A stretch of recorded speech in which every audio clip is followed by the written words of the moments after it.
Do you want bigger wholesaling checks to actually make more money, actually have more success in this business?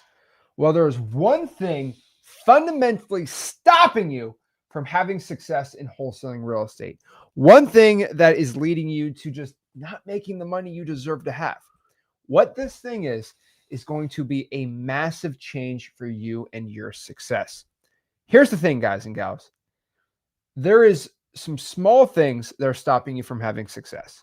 Now, the one thing I could tell you is scared money don't make money. And what I mean by this is fear, by far, is the worst possible thing that can infect your mind in wholesaling because fear causes so much. Most importantly, it causes inaction. It causes you to procrastinate, think, and probably one of the worst things is when you have fear, you start to try to make excuses of why fear is working. So, for example, if you're overwhelmed and you don't want to call, you're going to say, well, before I call, I need to make my logo. Before I call, I need to make sure my Facebook profile is good. Before I call, I need to make sure my settings are perfectly on my phone. But it's all fear. Your fear of calling, but your brain creates this little nice, soft, comforting excuse for you not to actually go out here and do deals. Fear is the thing that is killing you to have success, right? Yeah, I mean, it's I don't like all the acronyms, it just 90% of your fears are just like made up in your head. Like most of them Yeah. don't even come to fruition. But if the problem is most people get conditioned when they're young, like if you fear it, avoid it, run from it, don't deal with it. And the few that crack the code, like most great wholesalers, is you have to embrace the fear. Now, the if you see a tiger running loose in your neighborhood, that's the proper fear. Yeah. But like over a cold call or like, what if wholesaling doesn't work out? Instead of just replace your fears, like, what's going to happen when it does work out? Oh, Because it's just you have to. The fear is basically the unknown, and it's something you're not familiar with. And if you can't get certainty with it, people will run away from it. When in actuality, if you do the opposite, you could master it. You could get over the uncomfortableness and on to making money and moving on where you actually want to get. Fear is in front of everything you humanly want. And when you were a little kid, you were just taught by your parents, your teachers, everything to avoid fear. I'm telling you, dude, like go right into it. We're not talking about physically harming you guys. You got to have common sense with it, but it's easy to avoid. Like everybody wants to avoid. So we always talk about like the pain versus pleasure. The human body, the mind will always do anything it has to do to avoid pain. You are wired that way. You were chased by saber-toothed tigers way back in the day, our ancestors. And that coding just doesn't get taken out of you. And so you have to purposely go, I'm going to attack this fear and I'm going to go through it in spite of how I feel. And that's the summation of fear. It's painful. You already know you're going to avoid everything you can with pain. Well, here's the thing with wholesaling. We're going to give you pain and we're going to tell you to run into it and smile while you dial through it. And if you can do that, you can do anything you want. Most people wholesaling just run from fear and they want to know why they can't be successful. So think about pain, pleasure. You're programmed to avoid pain. But here's the catch. To get to the pleasure, you have to go through the pain. I've never met anyone successful that did not go through some sort of pain. Why are you any different? yeah. So you got to remember, you have this fear. This is stopping you. I remember we talk about saber-toothed tigers. Your brain is millions of years old. Okay. It's gone through all these evolutionary cycles. And the thing is, technology and the world around us has not evolved faster than how our brain changes. What I mean by this is, I mean, really, since the time I was born to now, we have AI, we got all these crazy things, right? And if I look at like the past 30, 40, 50 years, society is a lot different. Think about how your grandparents, where your grandparents were born, the time, and where we're at now. There's nothing someone born in the 1940s or 50s can really fathom of smartphones, technology, and all these things, right? And the craziest thing about it is your brain is wired from about 500,000 years ago, where you're out in the jungle, you have a spear, you're trying to kill wild boar, and pick some berries and there's a lion out and you got to defend yourself. That's what fear is. And what fear, how our brains work is, oh, I see a lion.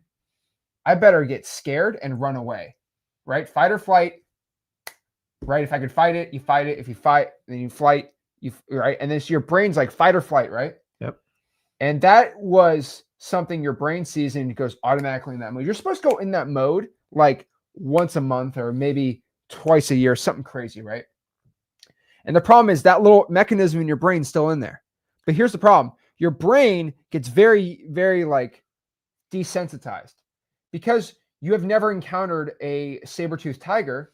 Your brain's like, okay, well, we have to up the ante, right? Because we're not using this anymore, right? It's like, okay.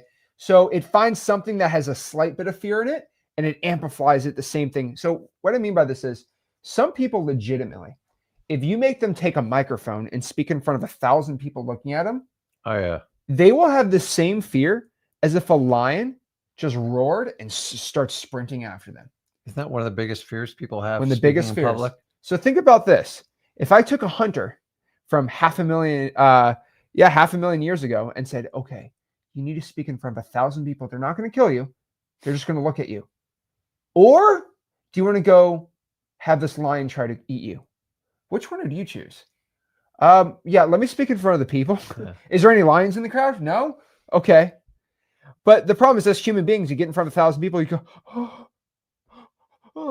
I mean, is it really fearful? No one's going to hurt you in the audience. I mean, Nobody. like it's actually, it is it is an unsubstantiated fear. And if you know it's unsubstantiated, like, why are you so nervous? I find the main reason why people don't want to speak in front of others because your fear of what other people will judge you. And that's one of the bigger problems in wholesaling. It's like, you got to stop worrying what everybody thinks about. You're going to make mistakes. But I'm telling you, at the end of the day, if you have a fear of speaking, like, why did you get booed by a crowd of 5,000 people? Most people are pretty generous. You got to prepare. You got to do your work. You should have a good story. But speaking in front of a crowd it's an unsubstantiated fear because you've never been dissed before. But you have this fear because you heard everybody talking, or like you're in the audience, go, I'd feel so uncomfortable if I got up there and spoke to them. The reality of wholesaling, guys, is you're going to ask to do things that you're not used to. Yeah. And here's how life works. It constantly changes. You came in this world buck naked as a baby. You're going to go out old and frail and like with not many functions. So you already know where you're going to wind up in this journey. So you have to get used to a certain level of everybody wants to stay the same and be comfortable, but you know, if you do that, you're not going to grow. So take what the monks do. You know how they really value life? You guys, like, have you ever taken a day to sleep on a hard floor? And nobody wants to do that. But you have no idea the luxury of the bed you sleep in, the roof over your head, everything like that. And you just get to a certain comfortability. Like most of you people, like, you eat every 2 and 3 hours. And so when I took the journey of wholesaling, once I I got really good at it. I used that as the equation to overcome any other fears. So you guys know, like I did a fast like 3 weeks ago, 5 days, didn't eat any food. Like the normal me would have never, ever done something that it's for health benefits, not weight loss. But like you can push your mind, like you don't need to eat every 3 hours. It's a luxury. So you can do every facet of your life that way and kind of go through it. Your fears are mostly what you conceive from everybody around you, your peers, the internet, your teachers, your parents. And so you got to stop to ask a question and go, what am I really scared of here? Like, and when you break it down, especially on cold calling, guys, I get it. The time part sucks. Who's going to hurt you in a cold call? Here's the reality, guys. Maybe your feelings are going to get hurt and you've never figured out how to get past that. And that's okay. You can admit it and you just build up the muscle. Get rejected a few times. You get pretty good at it after a while. Get rejected tens and hundreds of thousands of times. It doesn't even bother you.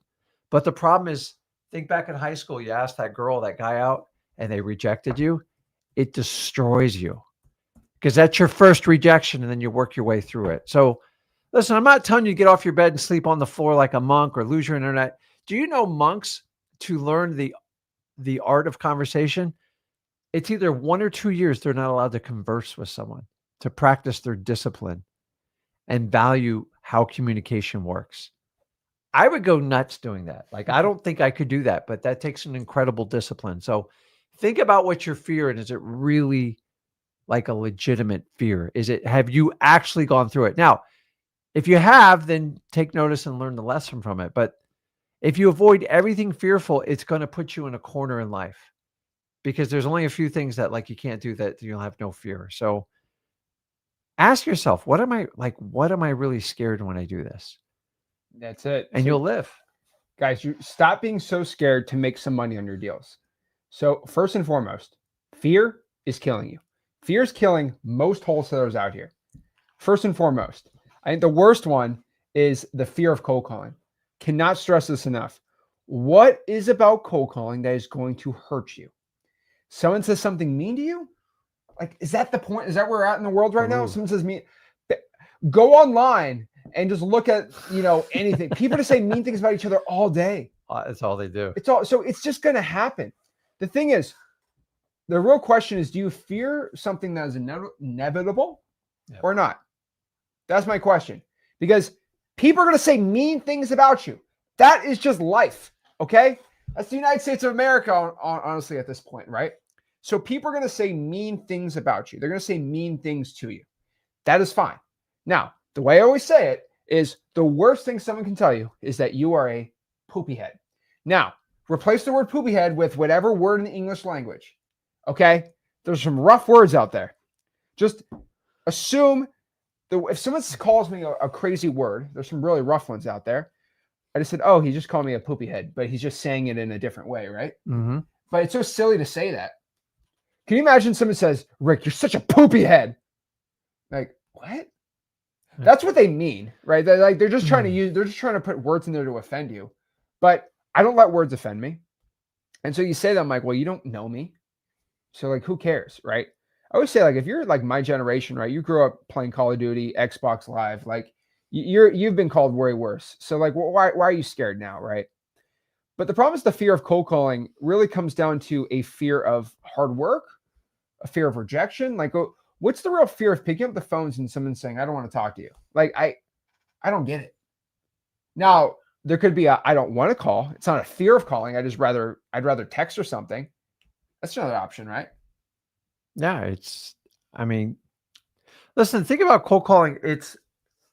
You're going to get poopy head on when you cold call. Like, I'm not even telling you, you might, I'm guaranteeing you. So think about this. The only thing that upsets you is your interpretation of what that seller says to you. That's it. They're going to say it. So if you're conditioned when they say it, I just move on to the next one, and it doesn't affect your next, 40, 50 phone calls, then you'll do fine. But if you get so aggravated because that guy called me a poopy head and these sellers are nuts and they're crazy, I don't want to deal with them. You got to look at the long and the big picture. So they're going to say it. Me and Zach have already told you to. So you just have to condition yourself how to deal with the response. And if you interpret it as whatever, I move on. That's it. So remember, I got to get through probably 75 to 100 no's just to even have a shot to talk to someone. So you're going to get upset 75 or 100 times. So if you expect it, then you can get through it. But like, my biggest thing I see when people call it and I go, I'm going to do it. I'm scared. I'm going to do it. I go, just get through the first 25. Like, just go. I don't care how ugly it is. But a lot of people will stop at like calls 5 and 10 because they freak out. And I'm telling you, the only thing freaking out is your interpretation of how it's nothing personal. They just don't want to talk to you. Here's the thing is, they don't want to talk to anybody. So like, don't take it personally and move on and go find someone who's going to talk to you. The reality, this is a numbers game. And if you're not set up the cold calling to get through the numbers, don't do it, because you're never going to make it. It's just the cold, hard truth. I agree. So the fear of calling is kind of stupid, and Brad actually had a great comment. I really like this comment. He said, fear of not getting a dopamine hit. Here, that's the thing. That's the problem with my generation. I'm scared I'm not going to get enough dopamine hits cold calling because I could just be on TikTok and watching, people shake their butt on the internet. That's what it comes down to. I am not getting enough dopamine from calling. Is this what life is? Like, like, is this what your life's supposed to be? You're just constantly getting your dopamine hit. Because I tell you this, when you stay broke and you have to work a 9-to-5 job, I promise you, your hour-and-a-half commute will not give you any dopamine hits. Both ways. Mm-hmm. Your 7, 8, 9 hours in the office will give you no dopamine hits. You'll not be able to just, okay? You won't be able to do that. But you're going to have to first make a little sacrifice. Thing is, you're not getting your dopamine hits up front, but you're getting at the end. I'm telling you this, okay? I've watched a lot of football games. I've watched a lot of soccer games. I watched a lot of basketball, okay? There is not one sports game, okay? I mean, even LeBron, back-to-back champs, baby. Miami Heat style, 2011, 2012. No, 2012, 2013. We don't talk about 2011 Dallas Mavericks. Back-to-back NBA championships. The amount of dopamine that dropped in my brain when I collected a $25,000 check at 17 years old, there's not one thing that I have really ever dealt with that hit that level, okay? Just being honest, okay? So the problem is that is like the most awesome thing you can deal with, okay? That's like watching 5 million TikToks in once, I guess. But the problem is you can't handle it. You're I don't see it in front of me, so I'm telling you, the money is way better. Okay, it is its own drug in itself, but it's legal and it's pretty gangster. So, guys, the fear of not getting that dopamine hit, you have to already just understand that you're not gonna be able to scroll on TikTok while you're cold calling. That's fine, but you got to remember that. Here's the craziest part, right? Is it's always so funny to me, but I always say this, and I made a whole video on this on my personal channel, but like your dopamine levels in your brain, they level out. Yep. So if you, let's say, for example, go on a, I'll use you for example, right? You had a 5-day fast, right? Yeah. So your dopamine levels with food completely reset. Oh, you have no idea. So for example, you'll go every night and eat 17 mangoes. What, 18 or 17? You eat like 19 mangoes every night. Right. And then you always eat them like this. You're like, oh, it's so good. It is good. But let me tell you this, that was really good, right? Mm-hmm. But if, let's say you ate some mangoes and I said, hey, eat this raw potato or like cooked potato, boiled potato, you'd be like, okay. You know what I mean? Like, you won't be like excited. But on the 5th day of no eating, if I gave you a cooked potato, nothing on it though, you would be like, this is the greatest food I've ever had in my entire life. So when I came out of the fast, you had to take 2 days to reintroduce the foods or you get problems. So you had to drink coconut water and like bone broth. Yeah. Yeah. And I got to tell you, man, it was the rush you got. Like your body was so thankful because the idea is we don't stress ourselves enough to like trigger like good things. Everybody wants to take pills and all this other stuff. There's so many things you can do for yourself. So when we talk about wholesaling, yeah, you can get coaches, you can get courses, everything else. But one of the biggest cures you can do is just go out there and do the cold calls. Like honestly, if you pay a coach, a mentor, whatever, they're not going to do it for you. Like I've got to just kind of keep reminding you guys. I think a lot of times when people get that, they think, oh my God, this answers all my questions. This is the perfect system. Well, if that's the case, why is there such a high failure rate when people do that? Because it's you. And sometimes the expectation, not always the coach or the mentor's fault, it's yours. You just, oh, it's going to be done easy. I get checks, I mail it, I look at lead. No, you got it. Here's the reality of wholesaling. You got to go out and produce leads. And the only way to produce leads is you're going to have to do volume. Cold calling is one of the natural places to start wholesaling.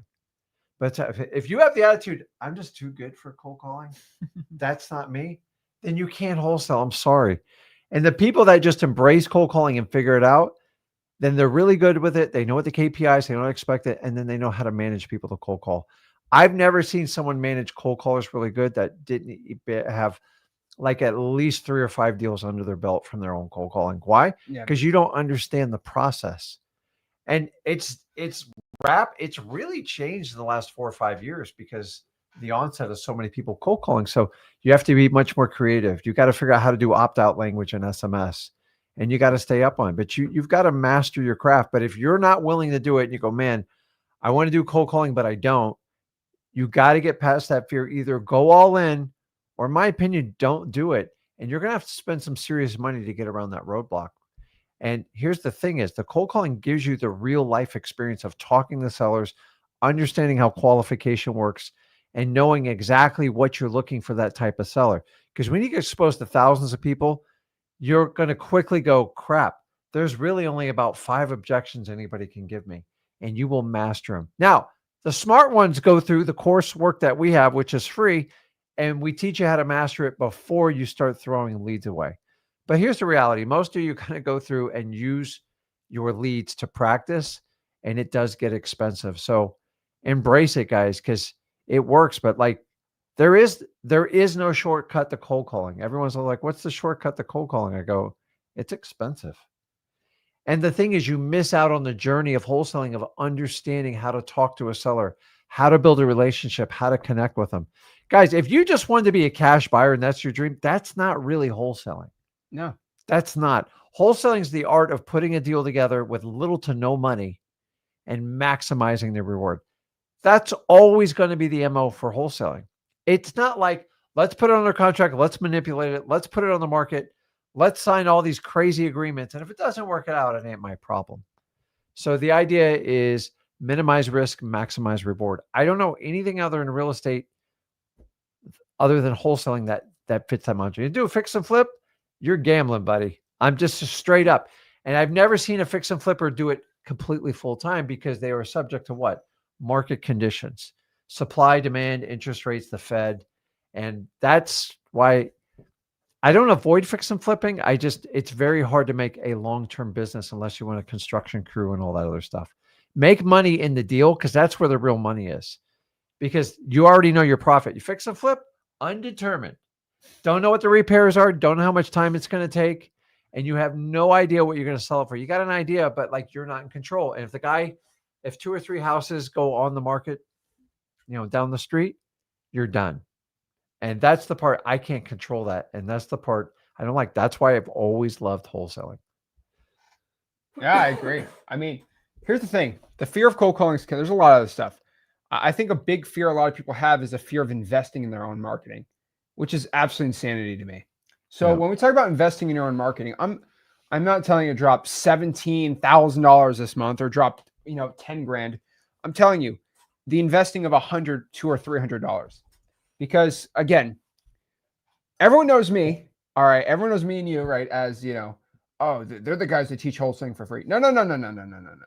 We're the ones that teach our $4, $5, $6 million wholesaling program for $0. Yeah. That's who we are. Okay. Don't say we're just a free guy. I'm telling you right now. Does anybody know in the comments how much money I would make if I shut down my Discord, shut down the school group, shut down everything except for this YouTube channel?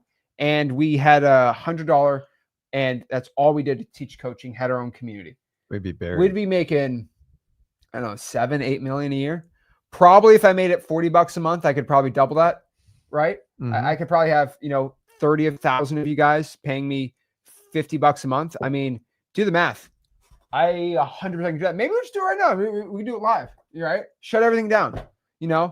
I teased it before. So, and they're, oh, wow, I better pay attention now. That's what happened. No, right. So here's the thing. The fear of just, it's free. No. The information I have is information that I could be making $6-7 million a year from doing. And I'd do it. I can do it. I don't do it, but I could. So just understand, I don't give that information out for free. So you can go spend $0 in your marketing. The point is, so the only money you really get out of your pocket is the amount you put in the marketing. All right. And that's the thing. And guys, I will teach anybody who's super broke. Okay. We just had a whole thing with Daniel out in Swaziland. He got his first wholesaling deal, changed his life. He didn't have any money. That's awesome. But there are people who work. Here's the problem. Daniel couldn't go to his local Chick-fil-A and make $30 an hour. Yep.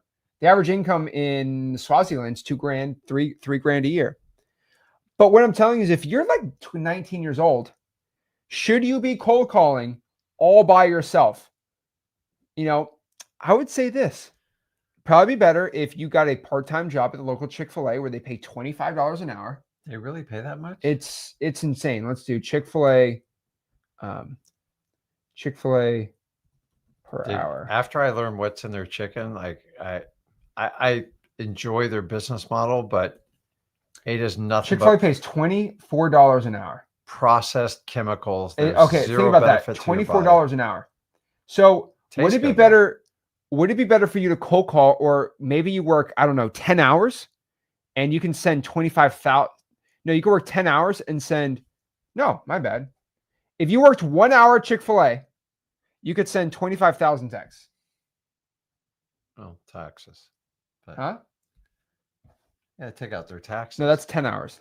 Hold on, make sure I got the math right. It's one penny. Yeah, 250. Yeah, you work 10 hours, you can send 25,000 texts. I mean, you'll be buried in leads, right? So would it be better to send 25,000 texts, work 10 hours to send 25,000 texts at Chick-fil-A, or go out here and cold call 30 hours this week? I would say the 10 hours Chick-fil-A and then just click a button and send all the texts would probably be better. So I'm just pay that much. It's crazy. So in America, I don't even understand why they pay so much. It's absolutely insanity to me. But I'm just telling you that, like, you invest in marketing. And for a lot of people, it's like, but I'll be out $200. Bro, how much did you spend sports betting this weekend? Like think about it. Like, how much do you spend at the bar? I mean, you and I go out to a restaurant, it's $150. And we're not fat either. We're not fat. No drinks. No drinks either. We don't drink. We're not fat. So it's just like, hey, they got the bread that comes with it. You get an entree, I get an entree. And that's pretty much it. Okay. Yeah. Oh, God forbid you get a Diet Coke. That's $14. Like, you go out to a restaurant, it's always $150.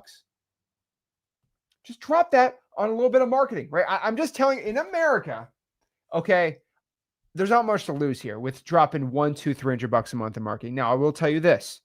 It's a lot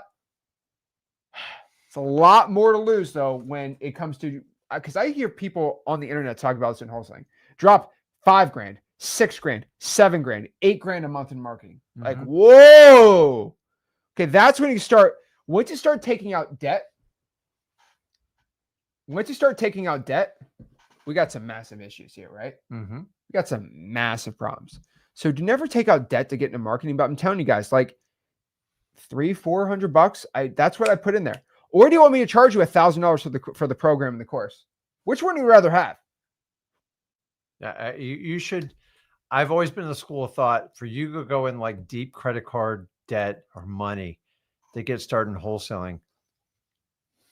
If you start out that way, you made a mistake. I'm just telling you, I know, invest in yourself. Like, that's its own sales line. The problem with that is just go watch a Shark Tank episode. And you can learn so much from how business works on a Shark Tank episode. Every time I watched a long time, it's entertaining as hell. Is what do they ask? What are your sales? What are the numbers? They don't give a crap about your packaging, your logo, your perfect display board, how much you've leveraged the house on it. The smart ones understand that I have a business. I have this product. I've gone out and I've proven the theory. Wholesaling is about proving the theory, meaning putting properties under contract and finding people to pay significantly more. It is not about this development and this.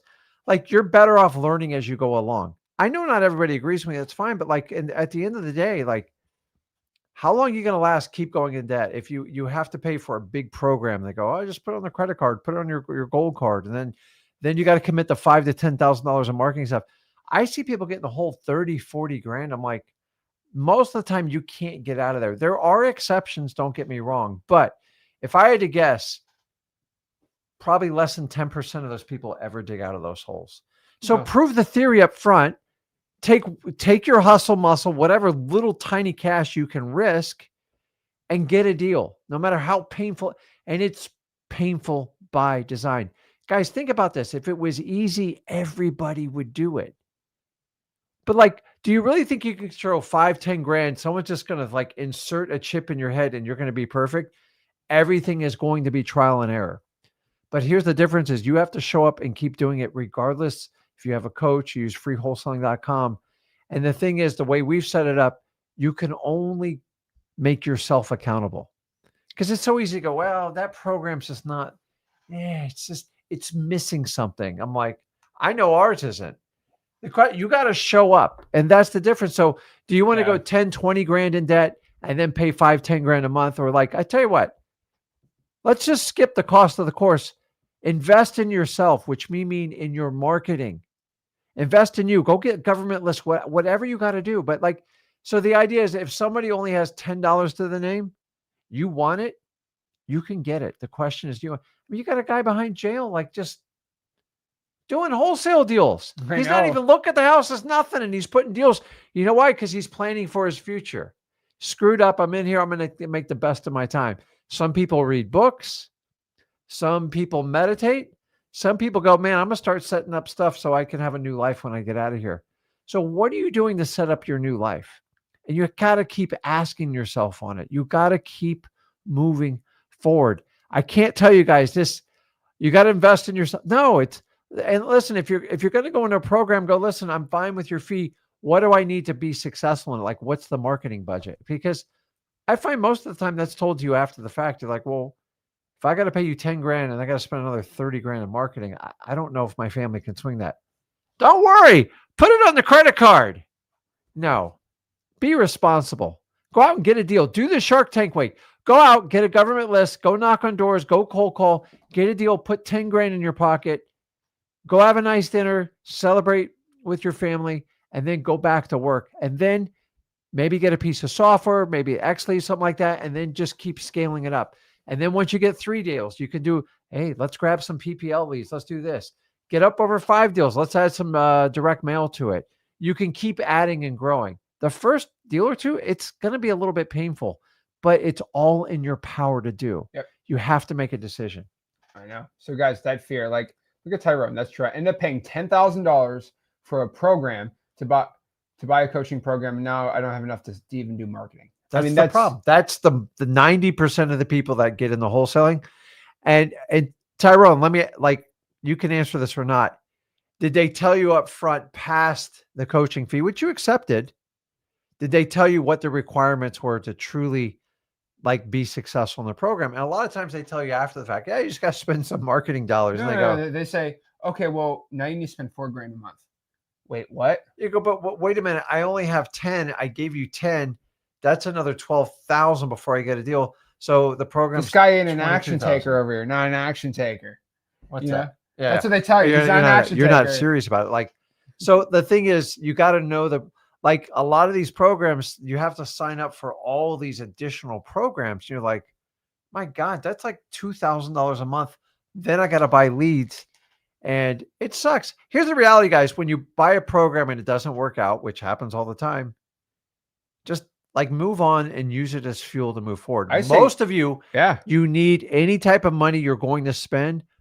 Marketing way outweighs, in my opinion, the coaching part. I know it's controversial, but in the beginning, you need leads and you need a lot of practice. And the only way to get leads is through your own personal effort or spending some hard-earned dollars, like what I call guerrilla marketing, getting the best leads and doing the Shark Tank method where you prove the theory.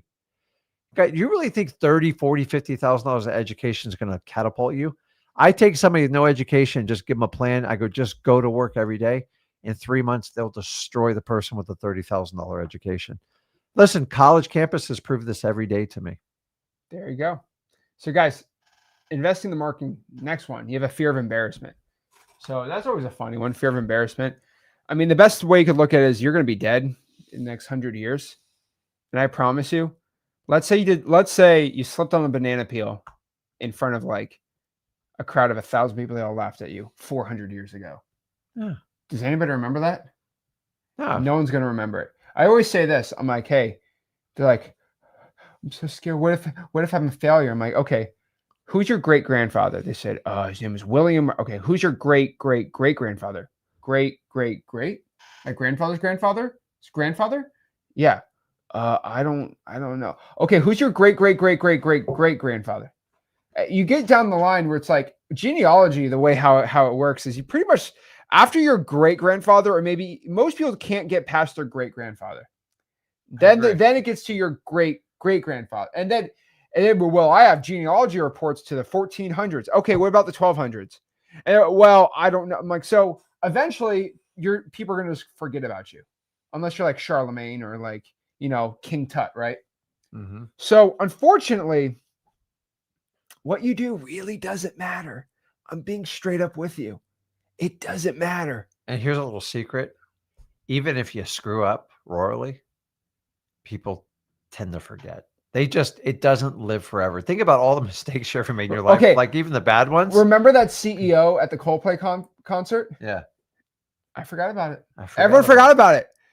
There's another Coldplay incident. Oh, jeez. Yeah, no, Not another one. Yeah. Like people just they forget about it. Okay, and that was pretty recent too.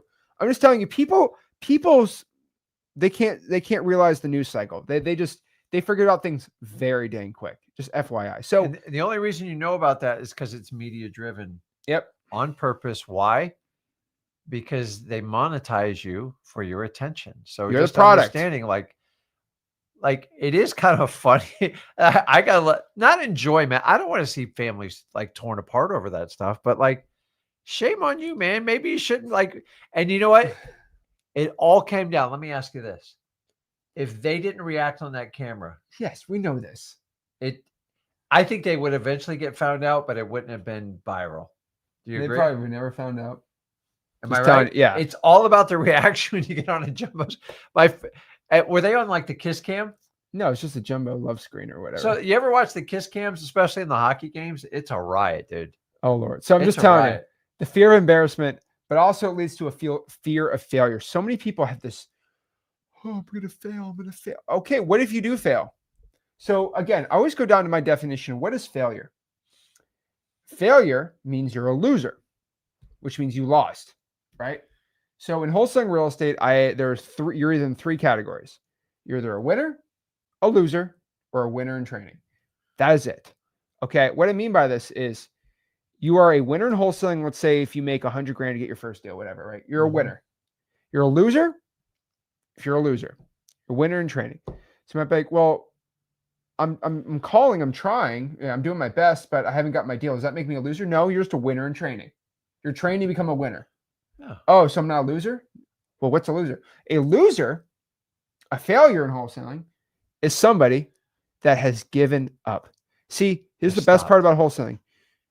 It is a marathon, not a sprint, as you say, but there's no time limit on this marathon. As long as you keep walking forward, even if if you walk a marathon, you could still do it in a day. Still, if you walk a marathon, you could probably still get it done in a day. Could you get? Hold on, I'm thinking in my head 3. Yeah, you could do it in a day. 3 hour. Let's say you spend 3 miles an hour. 3 miles 3 miles an hour, right? You get it done in a day. Like even if you walked it, but until you say I give up. As long as you keep making steps forward and there's no time limit. If you sit under that shaded tree or you go to McDonald's, you're done. That's the thing, right? So you're only a failure when you quit. So even if you're still walking, you didn't finish the race, you're nowhere near it, but you're still walking, you're not a failure, you're not a loser. So what's the difference between fail and failure? I don't know. I'm honestly asking. See, because the thing is, if you think about when you went through school, everybody dreaded that big F on your paper. You failed. And there's such a negative connotation,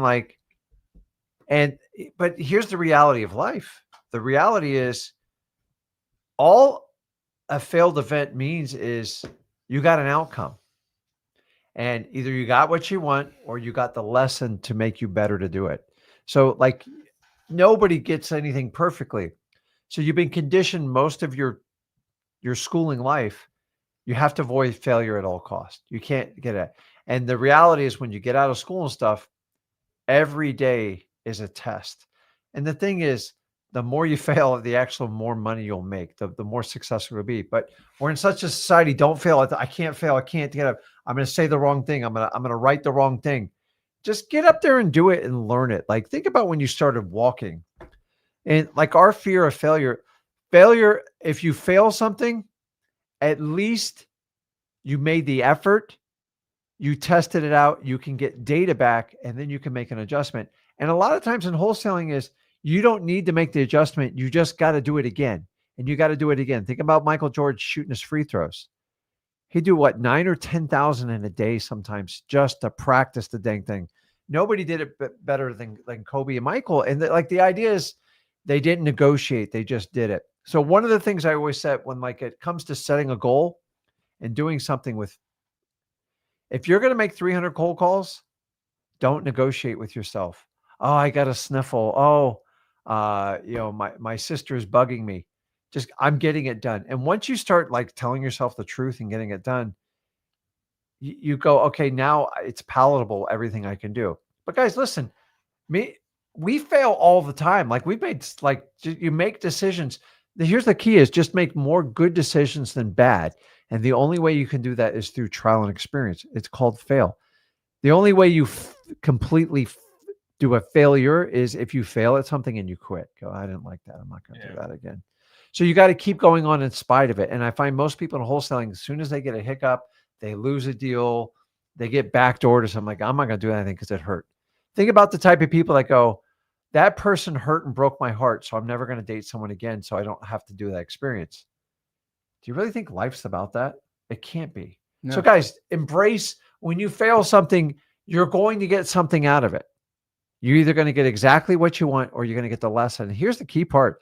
The lesson is often the greatest gift you can give yourself. I believe I became the greatest wholesaler when I was struggling the most because I was desperate to learn the answer. I was wide open. And the thing is, you actually make more money in your life when you're working on yourself, trying to get yourself better. Because you run this risk, and when you get on this pedestal, you don't want to learn anything else. Why do you do it? I make plenty of money. I got plenty of deals.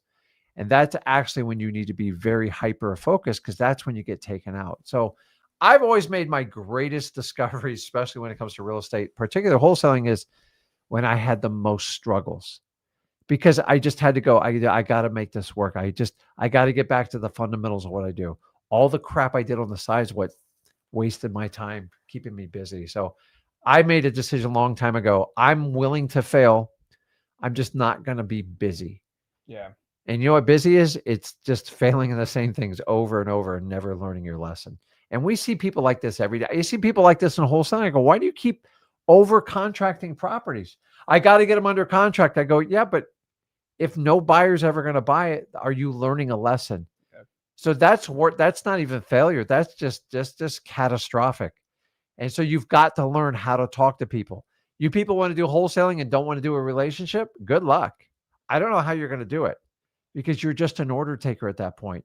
And you're going to have to get through 3,000 people to even have a shot at one if you're going to do it that way. That's it. That fear of failure is going to kill you so bad. Also, fear of making low offers. I tell you this, we're talking about failure. When you call someone and says no, that's a fail. It's fine though. It's fine. Guys, the fear of low offers is probably the stupidest one that I've ever seen. It's like playing basketball and it's a fear that the ball is not going to go in the hoop. Unfortunately, this is how basketball actually works. The ball goes in the hoop less times than when you shoot it. If you're a NBA starter, statistically, every starter has ever had this that started at least half the season in basketball.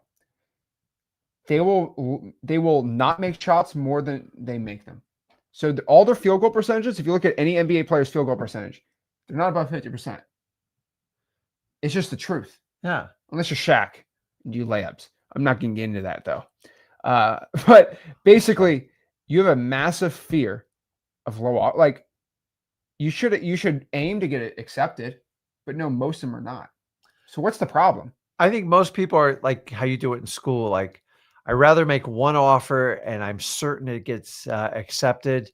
And if I do that, I'll just stick to the one offer. Well, okay, you get one, but what if you made 40 or 50 offers and you got 12 contracts? Which is better, to get rejected all those times and get 12 contracts, or your old mentality, how you were taught in school from all your teachers, your parents, is write one solid contract and get it accepted. That's what real estate's about. It's not, dude. It's a numbers game, and you have to understand that. So if Michael Jordan wants to be the highest scorer in all of NBA history, I'm sure he's not, but he's going to have to miss a lot of shots to get there. But people only remember the final. The thing is, you could have the worst game in the world. If you hit that buzzer beater like shot, you're like the hero of the game. And think about the 3-pointers. The success on 3-pointers is significantly less, obviously, than free throws or regular shots. It's typically under like a third. Like I think 33% would be really high on like a 3-point. Why? It's far. There's a lot of risk with it. You got to weigh it out. But like, here's the guys: don't try to take that perfect shot because you're never going to get it in wholesaling.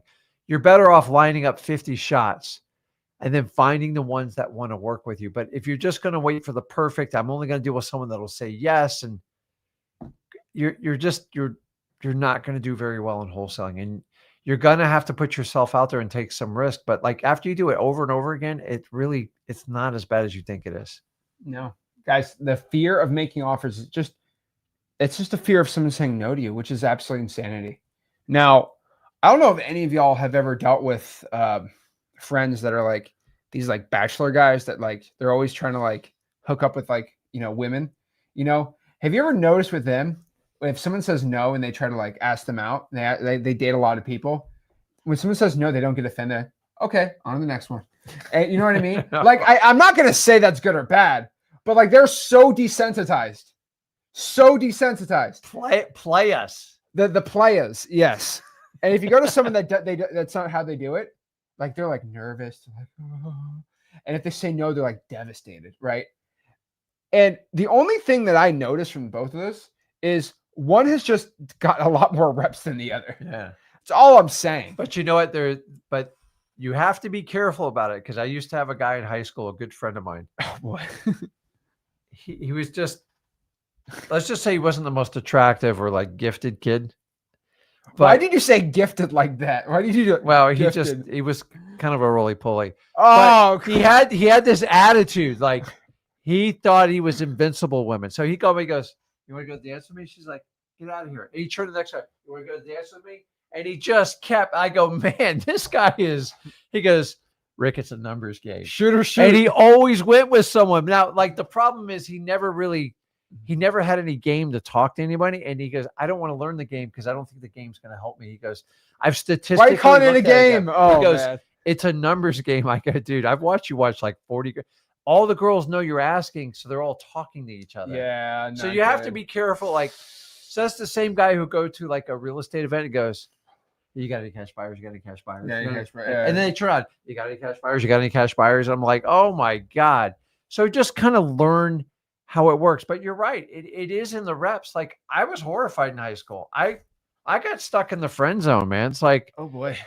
And all that mean is your option. And I teach you guys about sellers, how they'll option you, buyers will option you. You can only be optioned if you allow it to happen. So go deep with them. They don't want to go to the next one. Just don't be like brutally obvious going down the line. Like it's like it reminds me of like a lawyer in like a jail cell. Here's my card. Here's my card. I can get you out. I can get you out. But I love people having an invincible attitude, but like no game. It's like, dude, you might want to freshen yourself up a little bit. It would help. A little mint wash or something, breath mint, a little comb, maybe like a shirt without a stain on it. You might get a shot. Oh my gosh. So guys, I'm telling you right now that by far fear is going to be stopping you more than anything will. You're all playing games in your head. This is how you have success. So guys, let's answer some questions. Let's see what's going on with everybody. And yeah, I'm going to say hi to everybody. I want to make a massive, awesome announcement. I do want to announce it. So this is pretty exciting. So let me get it set up right here. What? Doing it now? Yeah, we're the course is going to be paid, right? Is that what we're doing? Full paid course. Full paid course. Is that how it is?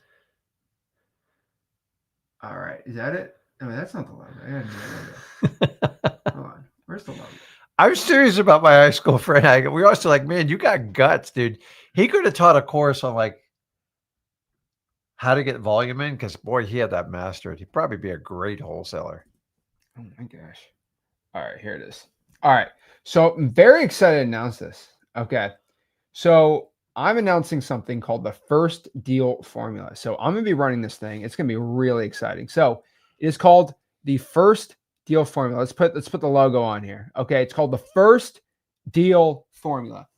Now, I'm excited. This is going to start October 1st. And so it's not going to be on YouTube. It's only in freewholesaling.com. So it's only going to be like a webinar style inside of freewholesaling.com. And basically what it is most people go through the course and they go through the texting portion. They go through the subject to portion. They go through basically the calling portion, the PPF. They're like, what do I do? Like, what do I do? Yep. Do I do reverse triangle? I'm so confused. And so, we do a lot of videos, how to get your first deal. But like a lot of people are like, so I pretty much developed something called the first deal formula. And what I'm going to be doing is it's going to be a 5-week intensive, basically like the most intense training on how to get your first wholesaling deal. Because that's always my number one question. And so I'm going to kind of put this all to rest. Now, this isn't like some challenge that like I do a new challenge every week. Like this is something I'm going to be doing 10 of these in the next year. So that means every 5 weeks, we reset the class to 0. So we have a week 1, a week 2, a week 3, a week 4, a week 5. Then we go back to week 1. Mm-hmm. And the point of this is for all the new wholesalers in here, you go through the 5 weeks. Then you go to the next part. And so it's going to be really exciting. Now, the one thing about it, and this is the reason why I'm telling everyone, I am not recording this. This is not recorded. It will not be recorded. 0 recordings of this. There's no downloads. You have to write it yourself. We are going old school here. All right. The point of this is so you can take the most massive attention on this actual formula. And we're pretty excited. It's going to start October 1st. Now, we're going to be giving away a ton of stuff. We're going to be having a ton of awesome things. And because it's not recorded, I can say things that, I can't on anywhere else. It's going to be really exciting. I've been waiting really hard for school to be able to have live streaming inside of it, and live streaming where I don't have to record it, which is really cool. And so we're really excited. So if this is somebody who's like a brand new beginner, right? The first deal formula is here. You can only get it at freewholesaling.com, the only place we're going to be doing it. And it's going to be really cool. So I get to show stuff I can on YouTube. It won't be recorded, and I'm going to take questions. We're going to have accountability. We're doing the whole thing. It's the key to success. I'm pumped up for it, and we're ready to go. So no excuses, all success. I'm ready for it. No, Put you as a guest speaker one of those trainings. No, I don't mind doing it, but like it gives like direction to get it going. And listen, guys, we can give you all the education in the world, but at some point you got to go out and like get the stuff going. So the idea is you kind of obviously you get an entire buffet with we do everything in wholesaling, but some of you guys can narrow down and like pick your method of madness. Some of you do all, some of you do just a select few, but you have to put a plan together and you have to go. And it's hard to customize for every person that comes through freewholesaling.com. So we thought, what better way than to help people navigate through getting a deal? Like you have the information, but this one really focuses on the execution, which everybody wants. And for the most part, execution costs most people a fortune to hire someone to do it. But if you want to get on and you're a self-starter and you'll take action, I can't imagine a better course you could go through. And the fact that we're not charging for it, but you got to show up. You ain't got to show up. Like we decided we're not going to record it, keep it back, because we only want the most dedicated people to do it. And guys, it's literally right there. So I'd get ready October 1 because we've been trying to figure out how to fill this piece for years. And we've kind of come up with a system, but you're going to have to show up. We're not going to baby it. We're not going to fluff it. Get to work, set up the program. So it's a 5-week intensive course, and each week breaks down a section. And then the thing is, you can take that information, take your action, get your results, come back, and then just keep working through it. I'm really excited about it. So again, you can get it at freewholesaling.com. So you just go to freewholesaling.com, like right here, freewholesaling.com. You go to calendar. And right here in October, these are all of our, it's crazy. Every day is filled. Again, 8 o'clock right here. This is week 2. It's going to be week 1, week 3, week 4, week 5. And then in November, it restarts, right? So November 5th is week 1 again. And then week 3 is going to, and just resets, right? So we only take it every 5 weeks. Right? Every 5 weeks. Yeah. So you can't jump in the middle. So you got to kind You of. can jump in the middle. You're just I gonna be guess you confused. can. You're just gonna be confused. Yeah. But like, you know, you can still hop on. Like they're gonna be topics that are gonna help you out, and so they're great. And we're gonna have some insane stuff that we can only literally do on here. So I've been working. I'm pretty excited for it. So Yeah, I think it's one of the missing pieces, and we think you'll get the most value out of it. And the idea it's about getting to your first deal. Like we can sit here talk and educate you. That's part of it is like you got to go.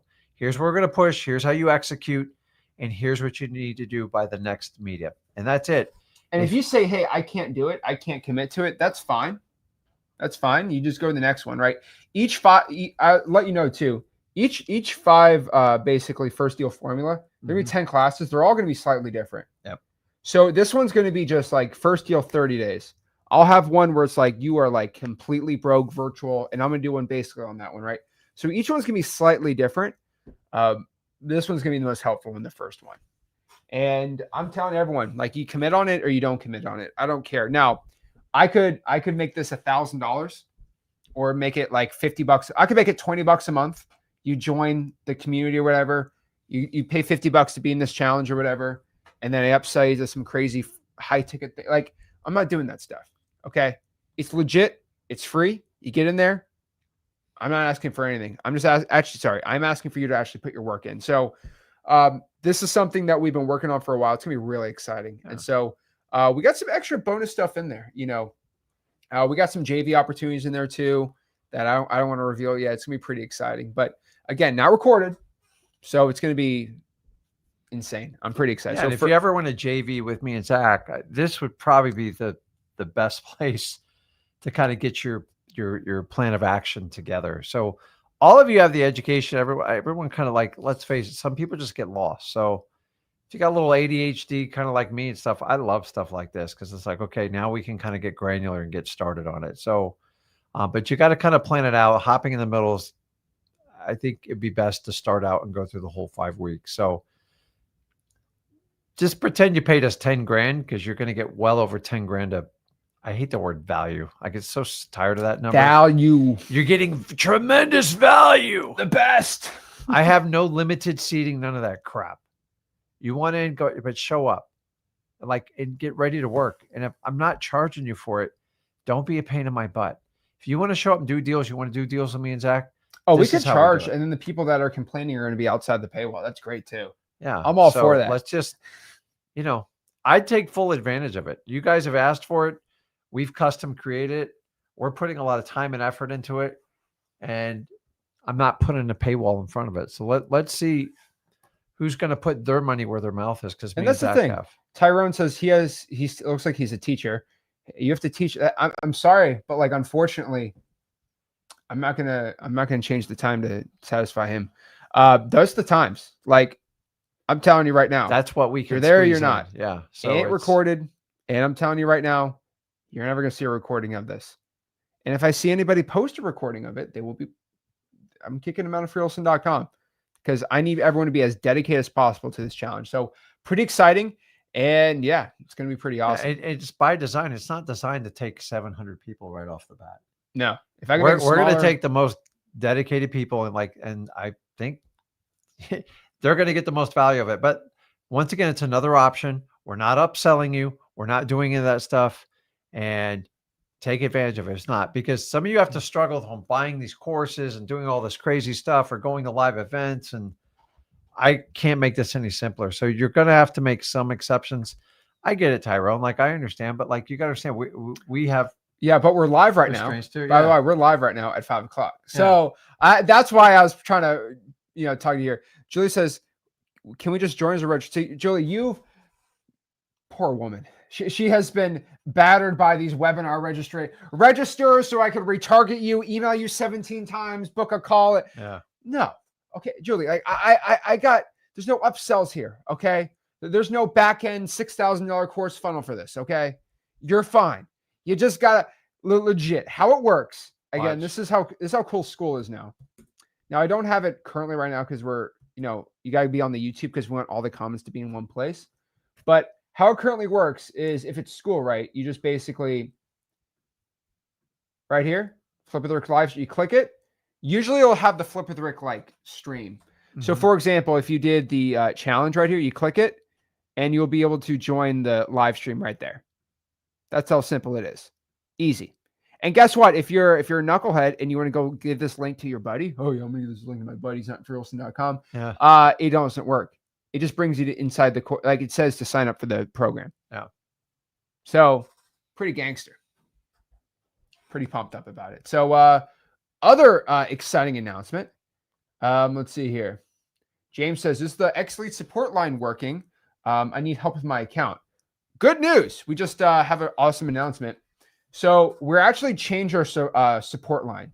So I'm going to say this before everyone starts freaking out.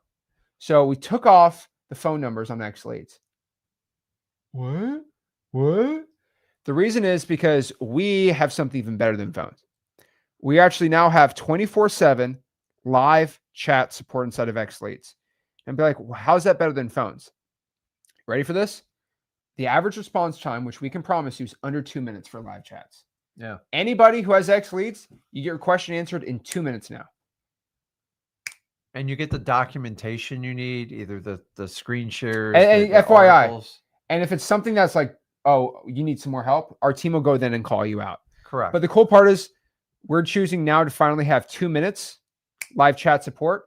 So it's pretty exciting. And so, yeah, if you go to X-Leads, bottom right-hand corner, the whole chat's right there. Yeah. I mean, it won't solve every problem, but like for the most part, it's going to increase the support like crazy. It just, we still have the same support staff. We're just trying to streamline it so we can get back to people faster. And most people with phones, guys, let's face it, you wind up having to get an email, you got to get a ticket, all this stuff. And most of what we do develops a ticket. So the phone just kind of backlogs it if you think about it.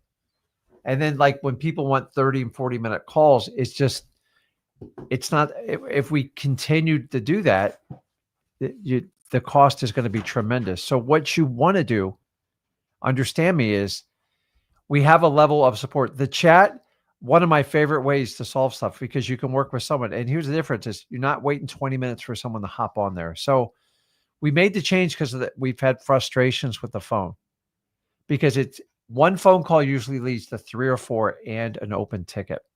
So if we can solve it in one quick chat, that's awesome, because maybe you're working on something as X-Lead, you want to solve it right there and you want to move forward. And if you need to talk to live rep, we still have all our live reps. We're just trying to organize it in a much faster pace, if you know what I mean. So when it comes to doing the chats and stuff like that, so just do me a favor, give it a shot.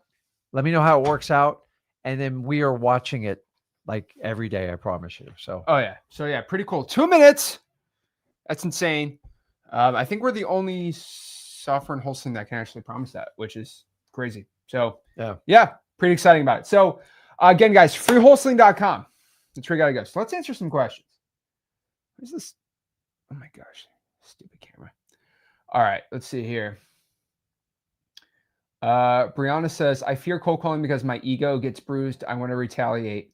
So she's honest. She's honest with it. She's honest. I mean, whatever. Your ego, like, you got to remember this too. Your ego is something you can train. Okay. FYI. If your ego gets bruised because you probably haven't been bruised enough. That's just the truth. Well, think about this. It's like if you ever decided to get in a fight with like a physical altercation, say you wanted to walk into a UFC cage with a trained fighter, you already know the outcome. Why is that fighter why can he or she take a punch so much better than me? You know why? Because they've taken thousands of punches. They're already conditioned and they're hardened for it. So when you call, most people think of cold calling kind of like with a family or a friend. If they get in a disagreement, like, you know, that was disgusting what you said to me. I am devastated. I never want to speak to you again. That's one. But cold calling, like, you have no idea what's going on in their day. They don't know you. You don't know them. And you have to give the benefit of the doubt. Brianna, it always comes down to how you interpret it. Like, think at the end of the day, at a cold call, what did they really do to you? You called them. So I'm like, I don't even get like ticked off anymore. I used to have people all the time when I did still to this day, we do large direct mail campaigns, and people go, "I'm reporting you to the FBI and the police, and then you are in trouble." I go, now, when I was younger, I'm not gonna lie to you, Brianna, I used to respond to people. I go, well, then I guess you're gonna have to put Bed Bath Beyond in jail. You're gonna have to put Domino's in jail, and you're gonna have to put Little Caesars in jail. I just sent you a piece of mail. Get over it. And so now it's just like, hey, sorry about that. Do you have any interest in selling your house? I've got to call the cops. I'm going to tell everybody about you. I go, hey, listen, I'm sorry you feel that way. Let me know if anything changes. I'll check back with you. And I just get past it. To me, it's a numbers game. I call 100 people, probably about 75 to 80 of them are going to crap on me. And you just remember, all you are is interpreting with your brain your reaction. And so if you just mute that down and go, listen, I don't know these people, pretend like you called your mom and you didn't know her. Like, would you be ticked off with her? And you got to go ahead and take it. You can't retaliate at any point. And that I've watched him, he'll go like this. They go, listen, you need to just go like bury yourself on the ground, and you need to have animals chew you alive and like cover you in dessert and let them eat you. And you go, so do you have interest, or you just want me to reach back out to you like in a week or two? I'm just like, you have to get to the opposite. Think about the kid that just goes around high school and goes, you want to date with me? We going out, honey? Oh, honey, man. we good? And he goes, dude, that's my sister you're asking right next to me. Oh boy. You have to like be aware of it, but it's always your interpretation. It's never what people say. Think about it. No. Think about it. It's always your interpretation. And if you don't give it meaning, goes like, if I'm going to tell you need to get rejected by 10,000 people just to get your first star badge for me, go, let's get it started. Let's get 50 over right now.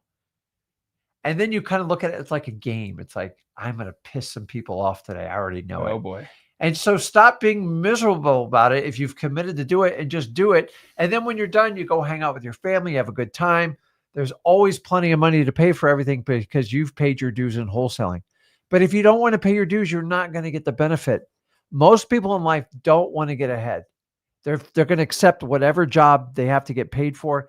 You're different if you've accepted wholesaling. So why do you think you're going to be like anybody else? You're going to do what 97% of people in the world either don't have the ability or they don't have the guts in the United States. That's true. And you just got to remember that. Go, okay, this is more of a game. I know I'm going to piss people off. Let's find the people that aren't pissed off and let's just play it like a hiding game. And that's how I look at every lead attack. And I have fun with people who reject me. I really do. It's like, now you can play with them, but you are wasting time. So when I was younger, I played with people a lot because they ticked me off. And Brianna, you just kind of learn after time. I go, what's my time worth when you do it? So trust me, when someone tells you to go do this to yourself, I'm like, where'd you get that mouth from? Like, you're back and forth. You will make no money doing it. Oh, so you can do that in your own personal setting, but I'm just like, just move on. Be a machine. Be like the roly-poly in high school. Just machine. Stop saying that. Oh man. Oh yeah. It's true. All right. Good other questions is Nah Record says, how would we find buyers if we got someone from another state? What title company you use? So go to freelston.com, show you how to do that. Find buyers. I always tell everyone to use xleads.com. That's the best dispo software for buyers. But if you want to do it for free, Facebook groups, amazing way to get it. Speaking of xleads, Patrick wants to know, how do I get started? I just bought xleads. Congrats, Patrick. If you go to xleads.com, there's a help center. Got the entire help center. And then we have daily onboarding calls. And then Luke said, I finally got xleads. And now I'm realizing that's truly a cheat code, because it is. Getting 4 buddies that are active to do signed up soon. One of them's deployed and ready to start wholesaling. Luke, I love that. That's awesome, man. That's awesome. Shout out to Luke there. Boom. There we go. Love it. All righty. Let's see what the questions we got. Max, what's going on, Max? He says he pooped himself his first call. Look where I'm at 8 years later. Is he still pooping himself on the calls? I don't know. He wasn't very clear on that. He wasn't very clear. No, I'm just kidding. He's pretty good at calling. Shout out to Max. Yep. Rick's got mango dealer on speed dial. I don't know. And like, you're in the right state for mangoes, because Florida, like they're everywhere. But it's a nasty tree, man. Like, it's not a pretty tree. And in South Florida, we have a problem with iguanas. So if you plant a mango tree, you get even bigger problems because they eat the mangoes. I'm not going to tell you what happens after a mango goes through a iguana's body. It ain't pretty. So if you got a car, a boat, or a seawall, they're a nightmare. So what started out in Puerto Rico has spread to Florida bad. Oh, yeah. Paul says, hey, guys, I have a lead that's looking to sell his portfolio. Most of it being Section 8, different markets. How do I go about this? I don't exactly info, waiting for email. So, I mean, honestly, again, I would wholesale one deal at a time. And Section 8, so it's different. I mean, you have different Section 8 buyers, but most landlords will say, yeah, I'll buy Section 8, but they only care about one thing, cash flow. Yeah. Like, again, if it cash flows, it cash flows. If it doesn't, it doesn't. Now, some people, I'm not big on Section 8. I do not like the inspections and I do not. It's a pain in the I do butt. not want to get in bed with the government when it comes to making money on my business, because here's the thing with Section 8. It could cash flow insane for Section 8, but then they decide, just telling you, like the current president, where they're just going like, okay, we're going to switch to how Section 8 works. And Section 8 And then boom, it switches. It's very sensitive to the communities in it in. Like we have a community to the north of us. They're maxed out. There's no more money for it. So I believe it goes by the county, if I'm not mistaken. But then the county we live in, they're begging anybody and everybody for Section 8. And they'll give you a spreadsheet and tell you what they'll pay. And I'm just like, but then so the thing is, if I bought a package of Section 8 homes and a couple of them were in my favorite county, and then the one to the north, they're like, so our county to the north, St. Lucie County, there's a wait list for homes. There's just no more money to give out. Yeah. And so like you get a lot of government politics that go in it. So Paul, on this one, here's what I'm going to tell you what to do. And I guarantee this is what you need to do. When someone wants to sell you a portfolio and they want to go, well, if, for $1.6 million, you can take the whole thing over. You're like, that sounds great. Real simple. Hey, John, let's find a property that you need to get sold now. Maybe it's vacant, needs some work. And let's see if we can agree on that one. And then I'm happy to talk about all the others. Find if because trying to negotiate the whole thing will take an enormous amount of time. And I promise you there's some pigs in there. Find the sweetheart deal. Most people trying to sell a package, either they're like old and retired and they just want to get out, which isn't the worst deal in the world. But for the most part, they're usually hiding some real gems in there that aren't going to make you any money. And they might have a package of 12 homes. There only might be one or two in your criteria. That's typically how wholesaling works. Yeah. Now, if I'm buying the landlord thing, it's a little bit different, but like find the one that's vacant or is causing them the most problems to see. That's his peak motivation. And it only goes down from there. So if he goes to the house that's perfect, that's got plenty of cash flow, they might ask you for retail. That's not a wholesale deal. So find the tired, weak home and just say, listen, and to me, you're better off testing it out. So you can, at that point, you can just underwrite him and that property. I've had people come to me 50, 100 properties. You waste like 20, 30 hours. You never get anywhere. At the end of the day, you should only bought like 2 properties out of that portfolio anyway. So I bought plenty of bulk REOs and stuff. I'm usually getting my ass kicked on 1 or 2 of those properties. And you got to understand that's the difference between profitable or not. So be careful on package deals. Yeah. Unless it's like someone I just want to get out and you hit the perfect timing, knock yourself out. But for the most part, it's usually done for a reason. And especially when they're spread over multiple markets. Because like that Section 8, you could be in a market where they're not taking any more Section 8 and you have to get on a waiting list. Now, if you can't qualify that property for Section 8 or get a voucher, you really think you're going to be able to rent that thing out of retail? Dude, Section 8 and retail, 2 different worlds. So that's the problem when you run into it with that. So doing all that underwriting on all the government requirements, what's available in Section 8, is there a waiting list? What's the voucher process? And knowing it can be taken away from you. That's the tough one. Now, if there's 4 in one neighborhood and it's a very generous Section 8, then that's a different story. But for the most part, when someone comes to you with a portfolio, find the tired and weak one and see if you can take it down. If you can take it down, you can pick away at all the properties. Because the reality of you taking 10 or 12 properties down in one shot and having them sold in a week or 2 are probably not that great. And you know that.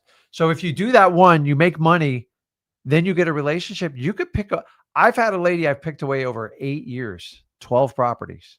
She's like, I'm ready to do this one. And after a while, I say, hey, Glenda, it's time to sell that property on Fifth Street. And she goes, Rick, you think? I go, now's the time. Your tenant left, your daughter left. Let's just get rid of it. I know the issues with it. And it's much easier to leverage those. But try to leverage them all in one shot with very little relationship. It's hard. So especially Section 8. Oh, yeah. You got to be careful, Section 8. So, yeah, fair warning on that one. Let's see here. What would be a good schedule for someone working 8 to 4? That's easy. From 4 to 8. 4 to 8, yeah. Just flip it around, buddy. Yeah, just flip it around. That's a sweet time to get a hold of people. Someone says, Zach, we're always live. Okay, we're not fake live. Okay, we're not live in the comments. Okay, knows that. Jonathan knows that. He's just telling everyone. 9/11. What? I'm just telling them what the date is, so someone doesn't think I'm. How do I know it's the right year? I don't know. It's 2025. It's 6:40 p.m. Yeah, done. Eastern time. I'm AI. Oh, we're AI. Oh Lord. Let's see here. Some great questions though. When pulling a probate, do we call the petitioner or the listed heirs? I mean, honestly, anyone you get a hold of, I would say petitioner. But my rule is I like looking at last names if they're guys. So the correct answer for this is you need to find who the PR is, a personal representative or the executive. He didn't give me that option. He didn't give me that option. So, but it's important to understand this. The heirs, little waste of your time. Like there's a reason they're the heirs. They're not in charge, but they have some sort of lineage in the family. Yeah. So the petitioner is the person who initiates hiring the lawyer and doing the filing on their behalf. 9 times out of 10, just so you know, the petitioner is usually the PR, but not always. 9 times so out of 10. Just understanding, hey, so if the petitioner is the PR, that would fall in line. But like, I used to call the heirs when I started thinking I was slick. And then I learned the hard way that it was the heirs have a lot of drama and no say. So the reason someone's appointed a PR and a will, because that person knew, hey, this is the responsible person in my family. This is the person that I would trust with the monies and make decisions. You don't want Aunt Sally making that decision because everyone's going to the Hard Rock Cafe.